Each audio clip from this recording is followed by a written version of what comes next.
రామయ్య కథ. ఒక ఊరిలో రామయ్య అనే రైతు ఉండేవాడు.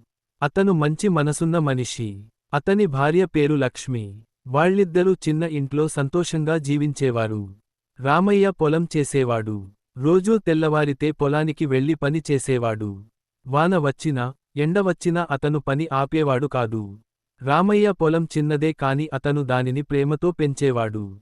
నాటు వేసి, నీరు పెట్టి, గడ్డి తీయడంతో గడిపేవాడు. అతని కష్టం వలన మంచి పంట వచ్చేది. పంట వచ్చిన తరువాత కొంత భాగం అమ్ముకుని మిగిలినది ఊరిలో ఉన్న బిచ్చగాళ్లకి, పేదవాళ్లకి ఇచ్చేవాడు. ఒకసారి ఊరిలో పొలాలకి నీరు రాలేదు. అందరి పంటలు ఎండిపోయాయి. కాని రామయ్య మాత్రం ముందే ఓ పెద్ద నీటి గుంట తవ్వించుకున్నాడు. అందులో వేసవిలో కూడా నీరు ఉండేది. దాంతో అతని పంట మాత్రం బాగుండేది. అతని దగ్గరకి ఇతర రైతులు వచ్చి నీరు అడిగారు. అతను మనసు పెట్టి వాళ్లకి నీరు ఇచ్చాడు. ఊరిలో అందరూ రామయ్యను మెచ్చుకున్నారు. అతని మంచి మనసుకు పేరు వచ్చింది. రాజుగారు ఈ విషయానికి విని రామయ్యను తన సభకి పిలిచాడు. రాజు అడిగాడు, నీకెందుకు సహాయం చేయాలనిపించింది?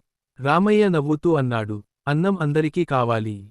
నేను ఒక్కడిని తినలేను. అందరూ తినాలని నా కోరిక. రాజు ఆనందపడి రామయ్యకి బహుమతి ఇచ్చాడు. అంతేకాదు, అతని పేరు మీద అవార్డు కూడా పెట్టాడు, రామయ్య సత్కార పురస్కారం. ఆ తర్వాత రామయ్య తన ఊరిలో చిన్న స్కూల్ కట్టించాడు. పిల్లలకు చదువు ముఖ్యం అని చెప్పాడు. పొలం పని చేస్తూ పిల్లల చదువు కోసం కష్టపడాడు. ఇలా రామయ్య మంచి మనిషిగా అందరికీ ఆదర్శంగా నిలిచాడు. Dash dash dash. ఈ కథ ద్వారా మనం నేర్చుకోవాల్సింది ఏమిటంటే, మంచి మనసు, కృషి, మరియు సహాయం చేస్తే మనిషి పేరు వస్తుంది.